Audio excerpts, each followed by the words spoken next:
Okay, this class is being recorded and I'll put it on my YouTube channel. तो अगर कोई कभी कुछ पॉइंट मिस कर देता है तो आप वो देख सकते हो, देखने के बाद भी समझ में नहीं आए then you can ask me in person. सबसे पहला concept number 1, objectives of accounting standard. कोई भी अकाउंटिंग स्टैंडर्ड जब भी बनाया जाता है ना, तो उसके पीछे उसका ऑब्जेक्टिव होता है, उसका reason why this accounting standard is made. Okay, ये अकाउंटिंग स्टैंडर्ड क्या डिस्कस करता है? Whether an expenditure incurred should be capitalized as property, plant or equipment or it should be charged to P&L। मतलब हमारे पास दो ऑप्शन है, या तो हम उसको बैलेंस शीट में असेट साइड लिखें या तो उसको P&L में डेबिट करें। तो आपको इस अकाउंटिंग स्टैंडर्ड में ये सीखने मिलेगा कि कब आपको कोई भी एक एक्सपेंडिचर को बैलेंस शीट में असेट साइड लिखना है या कब उसको P&L में डेबिट करना है। Number 2, it will talk about depreciation. बोले डेप्रिसिएशन के बारे में तो हम लोग सब सीख के आए हैं, डेप्रिसिएशन की मेथड्स के बारे में भी जानते हैं, पर यहाँ पे थोड़ा सा फ्रीडम दिया है आपको। ओके, फ्रीडम इस चीज का है कि आप वो वाला डेप्रिसिएशन मेथड सिलेक्ट कर सकते हो जो आपकी यूसेज पैटर्न को रिफ्लेक्ट करता हो। ये वर्ड याद रखना, आगे आगे समझ में आ जाएगा। आप वो वाला डेप्रिसिएशन मेथड सिलेक्ट कर सकते हो जो आपकी यूसेज पैटर्न को रिफ्लेक्ट करता हो। मतलब अगर आपका usage pattern every year constant है, I am going to manufacture 1 lakh units from this machinery every year, तो मेरा यूसेज पैटर्न कांस्टेंट है, then I can use straight line method. But अगर मेरा यूसेज पैटर्न डिक्रीजिंग है, decreasing in the sense initial years में मेरा usage ज्यादा है और लेटर ईयर्स में मेरा यूसेज कम है, जैसा मोस्टली मशीनरीज में होता है कि इनिशियली या तो हमने कोई व्हीकल लिया है तो इनिशियली उसका परफॉर्मेंस काफी अच्छा होता है और धीरे धीरे उसका परफॉर्मेंस डिक्रीज हो जाता है।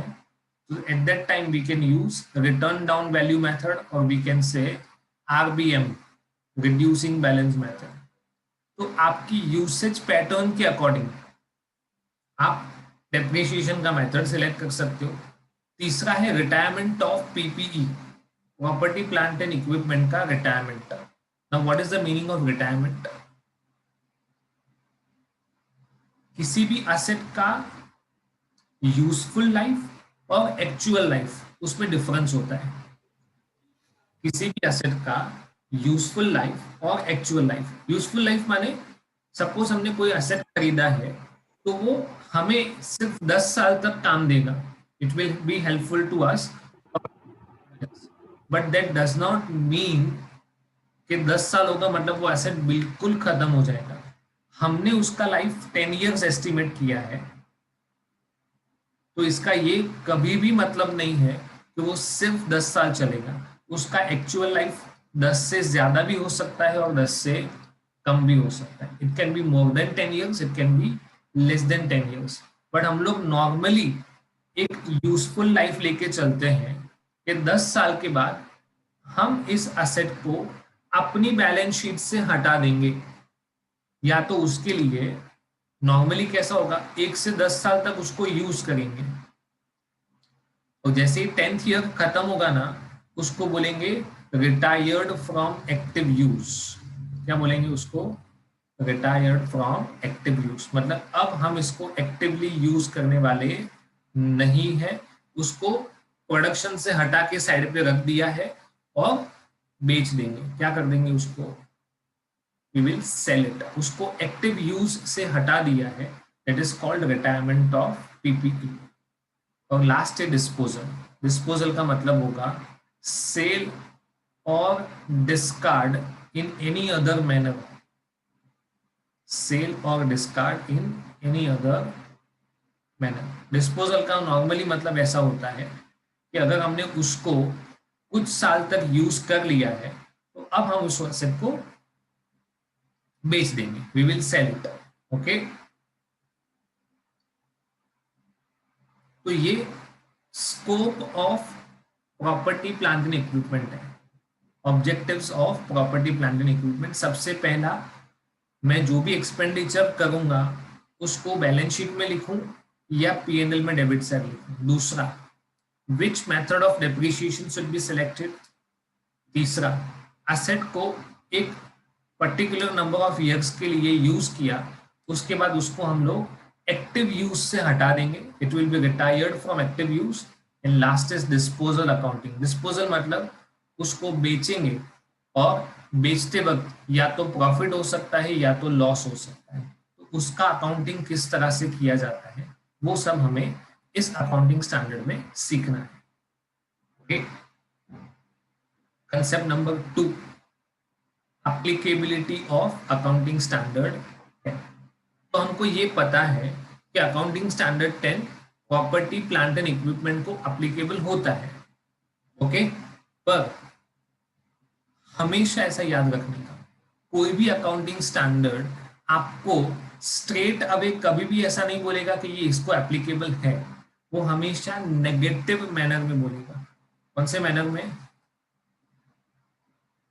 It will always talk in a negative manner कि ये अकाउंटिंग स्टैंडर्ड किसको एप्लीकेबल नहीं है। इंस्टेड ऑफ सेइंग कि किसको एप्लीकेबल है, वो हमेशा ऐसा बताएंगे कि ये किसको एप्लीकेबल नहीं है। ऑलवेज रिमेंबर, कोई भी अकाउंटिंग स्टैंडर्ड हो, अकाउंटिंग स्टैंडर्ड 10 हो या अकाउंटिंग कोई भी दूसरा स्टैंडर्ड हो, वो हमेशा क्या बताएंगे? They will always talk about non applicability, है ना। चलो, सबसे पहले लिखा हुआ है biological asset. This accounting standard is not applicable to biological asset. तो सबसे पहले तो ये समझना पड़ेगा कि बायोलॉजिकल एसेट होता क्या है। इट मींस लिविंग एनिमल और प्लांट एंड मैन नहीं होगा, main income producing asset of agricultural activity. Okay, the standard applies to bearer plants, but it does not apply to the produce on the bearer plant. अभी इसमें ज्यादा confuse होने की जरूरत नहीं है, we'll clear it one by one. सबसे पहला लिखा हुआ है बायोलॉजिकल एसेट और उसमें लिखा हुआ है living animal. Okay, say for example we are having cattle, है ना, काउ, बफेलो, हॉर्स, वो सब हमारे पास है। ओके, अब इसका जो लाइफ होता है वो लिमिटेड होता है, इसका लाइफ जो होता है वो लिमिटेड होता है, पर उसका आउटपुट क्या आएगा ना, उसके बारे में कभी भी अंदाजा नहीं लगाया जा सकता। What will be the output? एक गाय को कितने बछड़े होंगे? How many calf will be there of a cow? एक गाय को एक बछड़ा होगा, 4 बछड़े होंगे, 5 होंगे, दैट वी डोंट नो, है ना। वो सबका लाइफ और सबकी लाइफ साइकिल पे डिपेंड करता है। तो लिविंग एनिमल पे कभी भी, है ना, even though we treated as an asset, है ना, कैटल हमारा एसेट होता है, पर उसके लिए ये अकाउंटिंग स्टैंडर्ड एप्लीकेबल नहीं होगा। ओके, दूसरा लिखा हुआ है this standard applies to bearer plant. आपको इमेज के फॉर्म में यहाँ पे समझाया हुआ है। देखो, बेरर प्लांट मतलब ऐसा कोई भी प्लांट जिसके ऊपर फल होते हो, फ्रूट्स, ऐसा कोई भी ट्री या प्लांट जिसके ऊपर एवरी सीजन, हर साल उस पे फ्रूट्स आते हैं। तो इसमें सबसे स्टैंडर्ड एग्जांपल क्या है? Mango tree. तो मैंगो ट्री को अकाउंटिंग स्टैंडर्ड 10 एप्लीकेबल है। सर इसका मतलब इस पे डेप्रिसिएशन लगेगा? Definitely we will charge depreciation on mango tree. Okay, but we can not charge depreciation on mango. ये प्लांट है और ये प्रोड्यूस है। क्या है? This is plant and this is produce, this is output. Okay, say for example हमने गेहूं की खेती की है, तो उस पे हर साल, मतलब एक बार हमने बीज बोया है और हर साल हमको गेहूं मिलता रहेगा, ऐसा नहीं है। It's a produce, it is simply produce, तो उस पे अकाउंटिंग स्टैंडर्ड 10 अप्लाई नहीं होगा। बट मैंगो ट्री या कोई भी, समझो किसी भी फ्रूट का ट्री होता है, चीकू का ट्री है या कोई भी और, है ना, तो उस पे हर साल क्या होगा, कुछ लाइफ तक, मैंगो ट्री का भी लाइफ अनलिमिटेड नहीं होता है ना, it is having a limited useful life like 10 to 12 years। Okay, तो बैरक प्लांट का मतलब क्या, any plant on which there are fruits। So barrel plant is a plant that is used in the production or supply of agricultural produce, is expected to bear produce for more than a period of 12 months। Obvious है, इसके ऊपर एक season से ज्यादा के लिए हमको fruit मिलने वाला है, एक सीजन की तो बात ही नहीं, यहाँ पे 10-12 सीजन तक मिलेगा। And has a remote likelihood of selling the barrel plant. इसका मतलब हम कभी भी मैंगो ट्री बेचने वाले नहीं है। What we are going to sell is a mango, not the tree. But yes, एक बार उसकी लाइफ खत्म हो गई, उसके ऊपर मैंगोज आना बंद हो जाते हैं, तो उसके बाद हम उसको एज अ स्क्रैप सेल कर सकते हैं। So what we have learned so far is accounting standard 10 किसको एप्लीकेबल नहीं है, बायोलॉजिकल एसेट। किसको एप्लीकेबल है, बैरल प्लांट। ओके, तो सबसे पहला नॉन एप्लीकेबिलिटी में क्या लिखा हुआ है, it is not applicable to biological asset. Number 2, it is not applicable to wasting assets. तो वेस्टिंग एसेट्स का यहाँ पे नाम भी लिखा हुआ है और आपको पिक्चर के थ्रू समझाया हुआ भी है। ऑल नेचुरल रिसोर्सेस, जैसे मान लो गोल्ड माइन है, कोल माइन है ना, नेचुरल गैस है जिसको हम प्रोड्यूस नहीं कर सकते हैं, वो हमें नेचर से मिलता है, we get it from nature and they are non regenerative.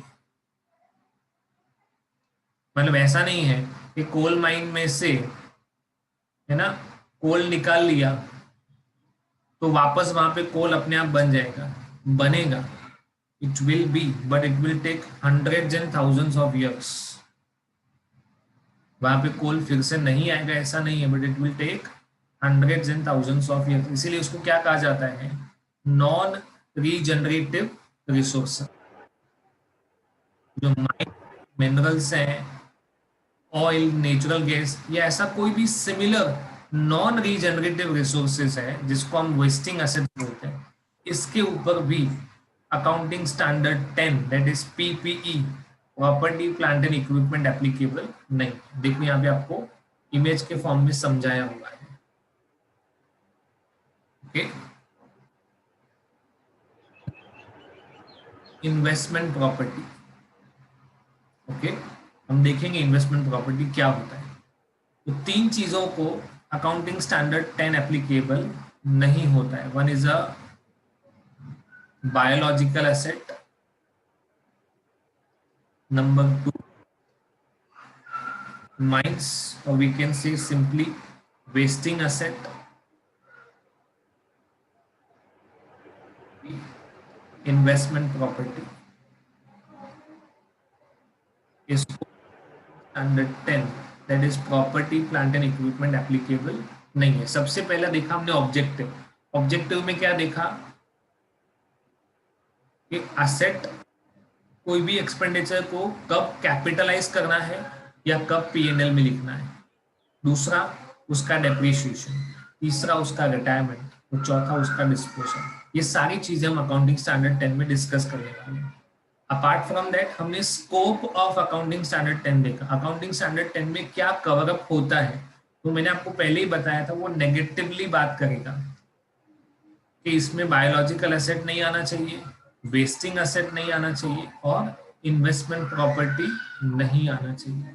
इसके अलावा जो भी एसेट्स हैं और जो मोर देन 1 अकाउंटिंग पीरियड के लिए हमको काम लगने वाली है, उसी को हमें प्रॉपर्टी प्लांट एंड इक्विपमेंट और we can say accounting standard 10 में इंक्लूड करना है। ओके, कंसेप्ट नंबर 3 अभी तक देखा ऑब्जेक्टिव। ओके, इसके बाद हमने देखा scope of accounting standard, Rohan, I will answer your question later on. Just wait for a while.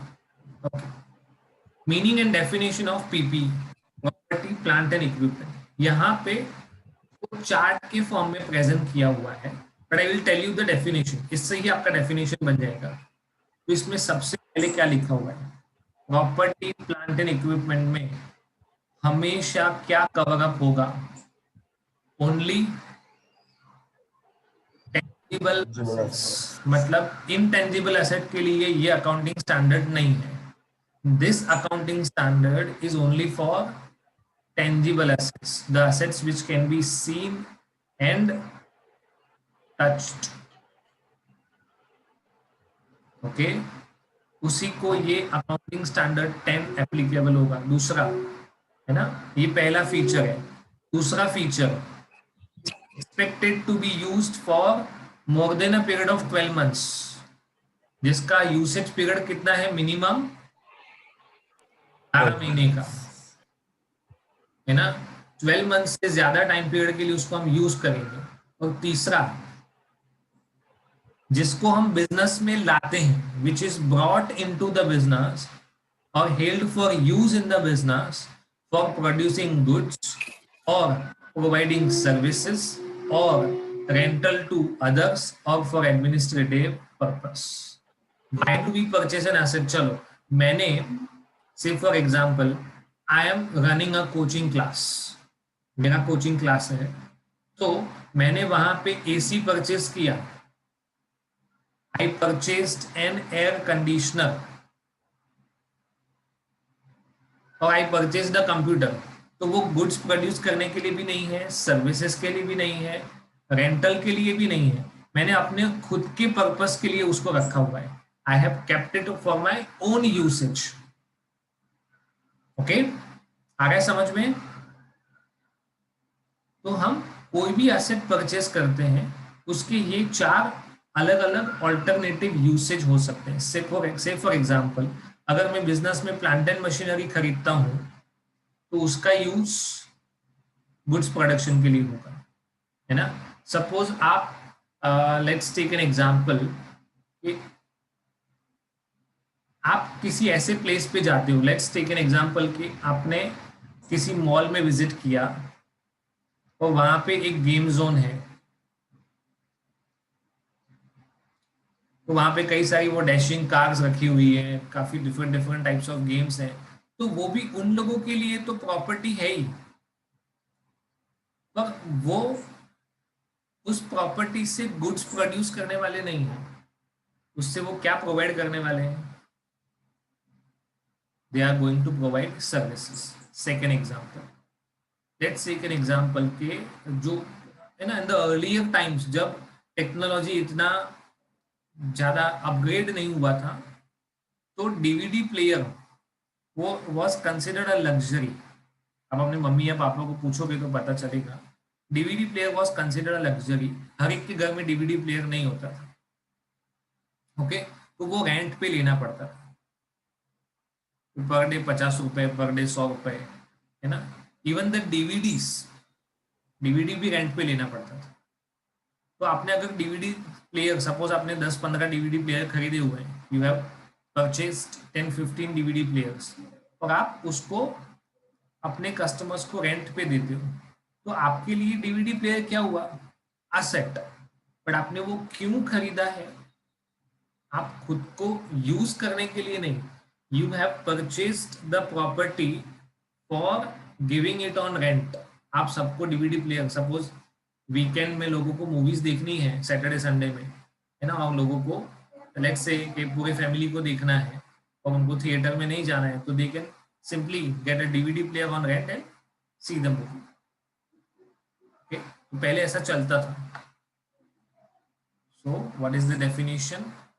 Property, plant and equipments are tangible assets which are expected to be used for more than a period of 12 months and which are held for use in production of goods or providing services or giving on rental to others or for administrative purposes.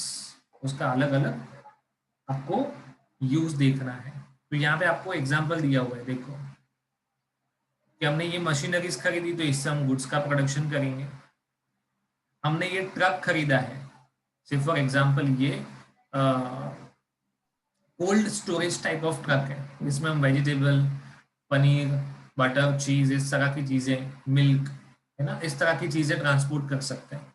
तो ये vehicle service provide करने के लिए use होता है। Okay, मैंने कोई भी बिल्डिंग खरीदा, I have purchase the building but I have given it to a bank on rent, it is used for giving rental to others और फॉर एडमिनिस्ट्रेटिव पर्पस। आपने ये जेसीबी मशीन क्यों खरीदा है? क्योंकि आपको माइनिंग करने का राइट मिला है। इस चीज का you have got mining rights. तो आप जेसीबी मशीन को अपने खुद के एडमिनिस्ट्रेटिव पर्पस के लिए यूज, इसका एक और एग्जांपल ले सकते हैं, कंप्यूटर इन अ बिजनेस, है ना। बिजनेस में कंप्यूटर नॉर्मली क्यों परचेज किया जाता है? कि हम उसको अपने एडमिनिस्ट्रेशन के लिए इस्तेमाल करना चाहते हैं। ओके, तो डेफिनेशन बना, property, plant and equipment are tangible assets which are expected to be used during a period of more than 12 months and which are held for use in the production of goods or providing services or rental to others or for administrative purpose. इसके कुछ example दिए हुए हैं, let's see. Okay, machine, computer, camera. Is it a tangible asset? Yes. Is it held for use in the above mentioned activity? हमने machine production के लिए लिया है, कंप्यूटर एडमिनिस्ट्रेटिव पर्पस के लिए लिया है, कैमरा एडमिनिस्ट्रेटिव पर्पस या लेट से रेंट पे देने के लिए लिया है। Is life more than 1 year? अगर ये तीन चीजें सेटिस्फाई होती है then it is considered as property, plant and equipment. दूसरा एग्जांपल है लैंड, बिल्डिंग, फर्नीचर, टेंजिबल भी है, उसको हम गिवन पर्पस में से किसी भी एक पर्पस के लिए यूज कर सकते हैं। Is the life more than 1 year? Yes. Conclusion, it is PPE. Okay, computer software tangible है? ऑब्वियसली नॉट, क्योंकि वो या तो एक डिस्क पे आता है या तो पेन ड्राइव में आ जाएगा। ओके, तो it is not a tangible asset. अब एक कंडीशन नहीं हुआ ना, मतलब दूसरा देखने का ही नहीं, it will not be considered as a property, plant and equipment. ये इनटेंजिबल एसेट है। एसेट तो है बट कौन सा है?